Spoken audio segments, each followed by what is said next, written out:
이 교회는 이제 우리가 나라고 하는 개인주의에서 우리라고 하는 공동체 의식으로 바뀌어야 돼요.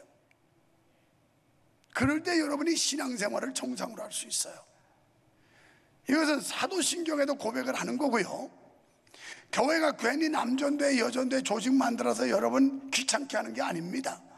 그걸 통해서 여러분의 신앙이 뿌리를 내리고 더 든든한 믿음으로 세워지게 하기 위해서 교회가 각 부서와 기구를 만들어서 운영하는 거예요.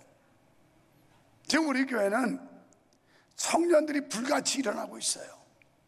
전에는 1부, 2부, 3부까지는 그래도 사람들이 적당히 어지간하니까 설교하는 신이 났었고 재미가 있었는데 4부로 가면 점심 먹고 씻곤 중에 묵상하고 힘들고, 그러니까 힘이 푹 빠져가지고 소리만 뻑뻑 지르고 설교를 했어요. 요새는요 4부에게 기다려진다니까. 얼마나 많은 청년들이 몰려와가지고 그 분위기를 띄우면서 막 우시아우시아 하는지 막 신나요, 신나. 여러분, 목사 설교도 신나야 되는 거예요. 무슨 신? 성신 나야지요. 이 성신이 요새 신종 용어로 성령이라고 말합니다만은 하나님의 신이 함께해서 신바람이, 여러분 목사도 설교할 때 신바람이 나야 되고 여러분도 신앙생활 할 때 신바람이 나야 할 맛이 나는 거예요. 지금 지난 금요일 날도 기도회 마치고 났더니 청년들이 저쪽 건물 1층에 수십 명이 모여 있어요. 그래 이건 뭐 하는 거냐 그랬더니 셀 리더들, 그 사람들 모임 갖고 교육하고 그런다는 거예요. 한 30여 명이 모이는데 지금 셀이 폭발적으로 성장을 해서 감당할 수가 없다는 거예요. 그래서 부리더들을 키우는 겁니다. 상하관계가 아니고 이제 분가를 해야 되는데 이것을 분가를 해서 맡을 리더들, 이걸 키우는데요, 지금 주일 4부 예배 때 그냥 가는 청년 말고 셀 모임하는 사람이 200명이 넘게 모여요. 그러면서 담당하는, 요새 우리 장준택 목사님이 미친 듯이 청년 부흥을 위해서 뛰고 있는데 하는 얘기가, 어제도 목사님 이런 추세로 간다면 올해 안에 30여 개 셀로 발전이 될 것 같고 한 개 셀이 10명에서 15명 막 수명씩 일어납니다. 그래서 그러면 적어도 400명 이상 이제 셀 모임을 갖는다면요 기적 같은 일이에요. 지금 교회들이, 청년들이 다 떠나가고 한국교회 다음 세대가 없고 젊은이들이 교회 등졌다고 난리들 아우성치는데 지금 우리 교회는 청년들이 막 물밀듯이 밀려오는데 얼마나 신나는지 몰라요. 얼마나 살겠어. 내가 살겠어. 알겠어. 그렇습니다. 오늘 본문은 고난주간 목요일에 있었던 일이에요. 예수님께서 잡혀서 십자가 지시기 전 세 제자를 데리고 겟세마네 동산에 오르셨습니다. 제자들에게 기도를 주문하고 저만큼 가셔서 간절히 기도하시는데 얼마나 진지하게 간절히 기도했던지 누가복음 22장 44절에서는 땀방울이 변하여 핏방울이 되었다 이렇게 묘사하고 있어요. 그러니까 아주 진액을 짜는 기도를 했다는 거예요. 그러고서 다시 와서 제자들이 기도하나 하고 봤더니 콜콜 잠자고 있어요. 얘들아 일어나라 일어나라, 깨워놓고 좀 제발 기도 좀 해라. 그리고 또 가서 기도하고 두 번째 한참 전에 또 와보니까 또 자고 있어요. 또 깨워가지고 좀 일어나라 일어나라, 너희들 시험에 들지 않으려면 좀 기도 좀 해라. 그러고서 또 가서 기도하고 와보시니까 또 자고 있어. 야야, 너희들 어떻게 한 시간도 나하고 같이 깨어있을 수가 없더냐, 이 말씀의 내용이에요. 여러분, 그만큼 예수님이 간절히 기도하셨는데 이 말씀은 단순히 제자들에게만 주시는 말씀이 아니고 오늘 여기 앉아있는 우리에게 주시는 주님의 음성으로 들어야 됩니다. 좀 제발 일어나라고 깨워도 말 안 들어요. 말 안 들어. 그런데 지금 우리 교회는 엄청난 일들이 벌어지는데요, 지난주 중에 갑자기 한 6, 7, 8명 되는 사람들이 여기 와가지고 마이크를 잡고 새벽에 찬양을 불러요. 야, 이게 어찌 된 일이야? 갑자기 생겼는데 이상했어요. 누가 저걸 제안했을까? 누가 만들었을까? 그런데 나중에 알고 보니까 이 음악위원회 단톡이 있는데 거기다가 새벽 예배 찬양으로 헌신할 분 하고 올렸더니 자발적으로 와가지고 자원한 사람들이 6, 7, 8명. 그 중에 아주 스타가 누구냐면 나한테 얘기하는 집사님이 그래요. 백민철 집사님이 거기에 자원했다는데 깜짝 놀랐대요. 어쩐지 조만큼에 그 부부가 꼭 새벽에 와서 앉아있는 거예요.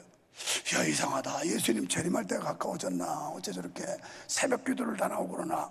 그랬더니 마이크 잡고 찬양한다는 거예요. 여러분, 내 목이요, 사실 나도 관리하고 아끼면 괜찮을 수 있어요.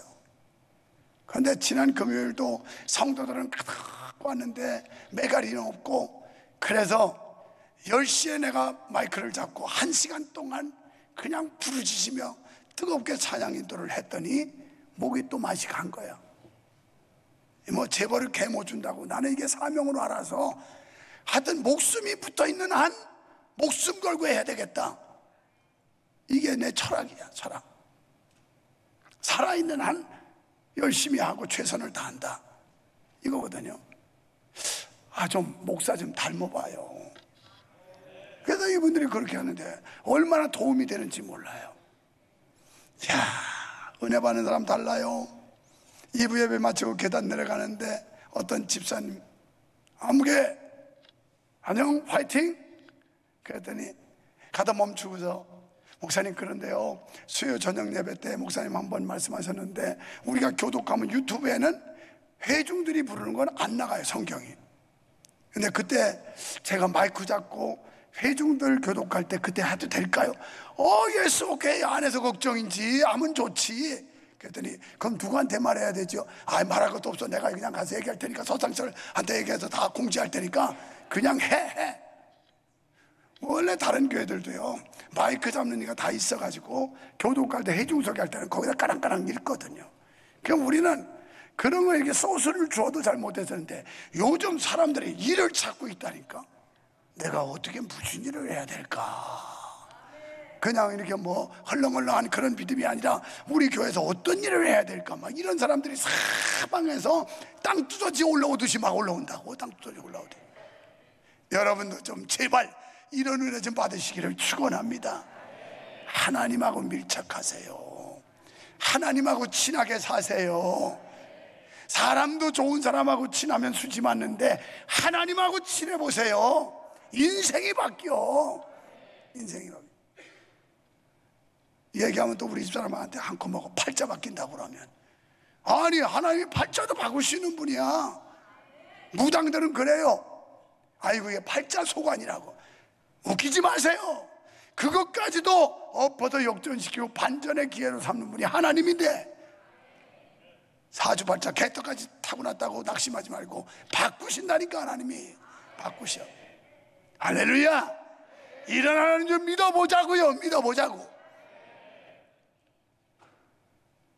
어깨 젖어가지고 그냥 코가 천근만근 빠져서 살지 말고 살아계신 분, 지금도 역전의 명수로서 역전의 드라마를 쓰시는 그 하나님, 이런 백 한번 믿고 살면 살만 난다니까. 살만 나요. 어떤 경우에도 그 장로님 불러가지고 단단할 줄 알았지만 그게 오히려 화근이 돼가지고 수지 맞은 거야. 수지 맞아. 근데 새벽마다 감사한금을 1,000번째 드리지도 한 번도 감사한금을 지나칠 때가 없어. 꼬박꼬박 감사한금을 드려요. 그러더니 세상에 하나님이 그렇게 반전의 역사를 쓰더라. 그 업계 엄청나게 지금 많이 남습니다. 사람들이 다 그동안 버는 거 막 꼬라박습니다. 안 할 수도 없고. 그런데 하나님이 탁 한 방 홈런 치니까 싹 바꿔주는 거예요. 싹 바꿔주는 거예요. 야, 우리 하나님 멋진 하나님이에요. 이런 하나님 믿으시면 아멘 합시다. 오늘 주님의 음성이 들려줘야 돼. 일어나라, 함께 가자. 함께 가자. 왜 기도하라고 하셨을까요? 가장 중요한 이유는 기도하지 않으면 시험 들기 때문에 그래요. 기도하지 않으면. 어느 집사님이 날 좀 보고 싶다고 그랬어요. 그래 봤어요. 그랬더니 목사님, 몇 년 전부터 저를 대하시는 표정이 좀 예사롭지 않은데 뭐 제가 책망할 게 있는지 서운한 게 있는지. 너 아무렇지도 않은데. 근데 자기가 느껴질 때 자기 와이프는 아니라고, 그럴 리 없다고, 당신 생각이라고. 근데 아니라고, 목사님이 자기를 바라보는 표정이 좋지 않다는 거예요. 그래서 전혀 아니라고 내가 그랬어요. 오해하지 말라고. 그런데 자격지심이라는 게 있어요. 자기 마음이 편치 않으면 상대방을 그렇게 보여지는 거예요. 예사롭게 보는데도 왜냐면 뭔가 찜찜하거든 자기가. 그래가지고 어느 날 설교하면서 여러분 변덕 부리지 말고 좀 진드감하고 충성되게 주님 섬기자 이 얘기했더니 꼭 자기한테 하는 것 같더래. 자기가 열심히 하다가 안 해가지고 변덕 떨지 말라고 그러는 것 같더래. 그래서 내가 집사님 겨냥해서 한 것도 아닌데 왜 그런 생각이 들까? 그런데 이게 자격지심 아닐까? 그렇다면 우리가 더 잘하자는 얘기니까 잘하면 될 거 아니냐고 이런 말을 한 적이 지난주에 있었어요. 자, 시험에 들지 않도록 기도하라고 주님 말씀했어요. 어떨 때 기도해야 될까요? 먼저 고민이 있을 때 기도해야 됩니다. 여기 고민 없는 사람 누가 있겠어요? 고민이 있어요. 걱정 있고 염려 있고. 그런데 예수님도 오늘 보면 38절에 보면 이에 말씀하시되 내 마음이 매우 고민하여 죽게 되었으니, 심각한 고민을 하고 있습니다. 예수님이 그것 때문에 겟세마네 동산에서 기도하셨어요. 우리는 괴롭고 고통스러운 일이 있을 때 기도하여 응답받아야 할 줄로 믿습니다. 혼자 고민하지 마세요. 주님 앞에 나오세요. 그리고 주님 앞에 그 무거운 짐을 내려놓으세요. 이것이 우리에게 기도라고 하는 비결입니다. 기도라고 하는 무기입니다. 이게 우리 기독교인들에게 하나님이 주신 최고의 무기요, 최고의 특권이 기도예요. 사랑하는 여러분, 기도할 수 있는데 왜 고민하십니까? 기도할 수 있는데 왜 실망하십니까? 여러분, 하나님은 감당치 못할 시험은 주시지도 않고 시험 당할 쯤엔 피할 길 열어주신다는 게 하나님의 말씀이에요. 그럼 시험 들었다는 말이 적절한 말이에요? 아니에요. 무슨 시험? 자기가 삐진 거지, 자기가 골탱이 난 거지. 뭘 시험이에요? 시험은 이런 말 함부로 쓰는 거 아니에요. 성경은 시험을 당하지도 않게 하고 시험을 주지도 않는다고 그랬는데 무슨 시험을 받아요? 왜? 기도 안 하니까 그래요. 기도 안 하면요, 심령이 딱딱하게 굳어집니다. 이게 영적 경화증이에요. 간경화라고 하는 병이 있는데 그건 간이 딱딱하게 굳어서 제 기능을 감당 못하는 게 간경화예요. 오늘날 교회 안에 영적 경화증에 걸린 사람들이 얼마나 많은지 몰라요. 감동도 없고 감화도 없고 감격도 없고 감사도 없고 다 없어. 이런 게 없으니까 땡감이야. 땡감은 뜰어서 못 먹어. 오늘 우리의 믿음이 회복되기를 축원합니다. 시험에 들지 않도록 깨어 기도하라, 이렇게 예수님 말씀하셨어요. 우리가요, 기도하지 않으면 하나님의 음성을 들을 수도 없고요, 기도하지 않으면 하나님의 역사를 보지도 못해요. 기도해야 영안이 밝아지고 기도해야 귀가 열리게 되고, 그래서 하나님의 역사를 볼 수 있고 하나님의 음성을 듣고 깨닫게 되는 줄 믿습니다. 세 번째는 주님의 때가 가까움으로 기도하라 그랬어요. 베드로전서 4장 7절에서 재림 전에 깨어있어 기도하라고 말씀하셨습니다. 때가 임박하기 때문에 기도하지 않으면 시험 들고 시대를 분별하지를 못합니다. 특히 예수님의 재림이 임박해 오면 사탄의 발악이 극심해지기 때문에 더더욱 기도해야 합니다. 예수님은 큰 일이 있을 때마다 그분은 집중적으로 기도했습니다. 우리는 어느 때 어떤 일을 당할지라도 스스로 겸비하여 하나님 앞에 기도하는 성도가 되어야 할 줄로 믿습니다. 베드로전서 5장 8절로 9절에 보면요, 깨어라 근신하라, 너희 대적마귀가 우는 사자처럼 삼킬 자를 두루 찾느니라, 이렇게 말씀해요. 그러니까 지금 이 교회 안에도 매가 쥐를 잡으려고, 병아리를 낚아채려고 위에서 빙빙 돌듯이 지금 명성교회 천장에서 빙빙 돌면서 누구를 낚아챌까, 누구를 잡아갈까, 우는 사자처럼 삼킬 자를 찾는다는 게 성경이에요. 그 사탄 마귀에게 약점을 주면 우리는 영락없이 걸릴 수밖에 없어요. 여러분, 사단은 어떤 거냐? 디아스폴루스라고 하는 말인데 헬라어로 이건 사탄, 마귀라는 뜻이에요. 그럼 사탄 마귀의 정체는 뭐냐면 없는 말을 지어낸다, 이런 데 거짓말하는 영이에요. 그리고 이 사탄은 자꾸 이간질, 틈을 벌린다. 여러분, 사탄은 에덴 동산에서 아담과 하와를 하나님으로부터 틈을 벌려놨어요. 사탄은 인간과 인간 사이에 자꾸 이간질해서 틈을 벌려놔요. 우리와 하나님 사이에 자꾸 거리감을 갖도록 틈을 벌려놔요. 이게 사탄이 하는 수작입니다. 이걸 모르고 아이 목사님 우리가 구원받았는데 하나님 잘했는데 무슨 마귀가 무슨 사탄이, 천만의 말씀. 오늘 본장을 뒤로 가보면 베드로가 예수님이 십자가 지려고 하실 때 아니되옵니다, 그리 마옵소서 그랬더니 예수님 뭘 하셨어요? 사탄아 내 뒤로 물러가라. 아니, 주님 제자 베드로가 사탄이란 말입니까? 그 순간 그 속에 들어가 역사하는 영, 이것이 사탄이라는 거예요. 이걸 우리가 대적하여 이기지 않으면 목사 속에도 사탄이 들어올 수 있고, 장로 권사 속에도 사탄이 들어가고, 집사 성도에게도 사탄이 들어간다 이 말이에요. 그래서 우는 사자까지 삼킬 자를 두루 찾는 그 사탄을 물리치라는 거예요. 그러기 위해서 우리는 깨어서 기도해야 되는 줄 믿습니다. 네 번째는 사명을 위해서 기도해야 됩니다. 예수님이 기도하시는데 기도하는 장면을 한번 깊이 생각해 보세요. 처음에는 예수님이 사명을 거부해요. 아버지요, 할 수 있거든 이 잔을 내게서 옮겨주시옵소서, 이렇게 얘기해요. 그러니까 내가 십자가에 달려서 죽는 거 싫습니다, 나 이 십자가 지는 사명 안 하게 해주세요, 이렇게 기도해요. 그런데 그러다가 뒤에 뭐라 그러냐면 그러나 나의 원대로 마옵시고 아버지의 원대로 하시옵소서, 이걸로 결론이에요. 우리들 신앙생활하면서 사명이 부여될 때 하기 싫습니다. 번거롭고 힘들고 피곤하고 짜증나고 거부할 수 있어요. 그렇지만 그러다가도 이게 주님의 뜻이라면, 이게 주님이 원하시는 일이라면 제가 해보겠습니다, 순종해보겠습니다, 이게 바른 믿음이에요. 나 그런 거 싫어하거든요.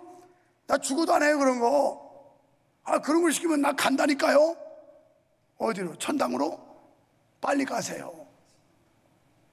그렇게 일하기 싫으면 빨리 천당으로 가라고. 우리가 숨쉬고 있고 살아있는 동안은 일하게 돼 있어요. 세상 일도 해야 되고 교회 일도 해야 되고, 할렐루야.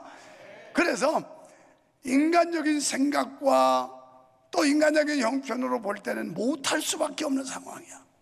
그래서 힘듭니다, 못하겠습니다 하다가도 결국 이것이 하나님이 원하시는 일이라면 아멘, 순종하겠습니다, 이게 바른 믿음의 사람들이라는 거예요.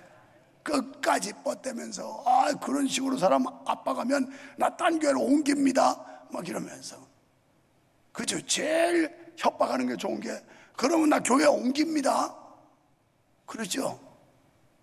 근데 그게 다른 목사님한테는 잘 통해요. 그런데 명성교회 유목사한테는 지금까지 한 번도 안 통했어요. 뭐 장로 권사가 옮긴다고 가가지고 왜 그러냐고 맘 달래고 추스르고 다시 오라고 한마디도 안 합니다. 그래? 당신하고 나와의 관계는 여기까지구만. 그러다면 갈 길로 가. 갈 길로 가. 왜? 이 사람들이 말하기 좋은 대로 우리 떠나면 교회가 지장이 있을 텐데 막 이래요. 하나님이 뭐랬어요? 예수님이 야야야야, 너희가 혈통적 아브라함의 후손이라는 것 때문에 자만에 빠져있고 교만하지 말아라. 하나님은 이 돌들을 명해서도 아브라함의 자손을 만들 수 있다, 이런 하나님 믿어야 되는 거예요. 불가능을 가능케 하시고 없는 걸 있게 하시고 광야에서 바람을 불어 메추라기를 먹이시고 만나와 물을 내게 하시던 그 하나님, 그 하나님이 지금도 동일한 하나님이라면 여전히 살아계신 분이라고요. 우리 모두가 함께 하시기를 축원합니다. 나태와 태만, 낭만과 실망으로 주저앉아 있는 우리에게 기도의 잠, 봉사의 잠, 예배의 잠에 빠져있는 우리를 향한 주님의 음성 들으시기를 바랍니다. 이제 우리 모두 예수님의 마음을 가지고 잠들어 있는 성도 한 사람 한 사람을 깨우는 우리 모두가 되기를 간절히 소원합니다.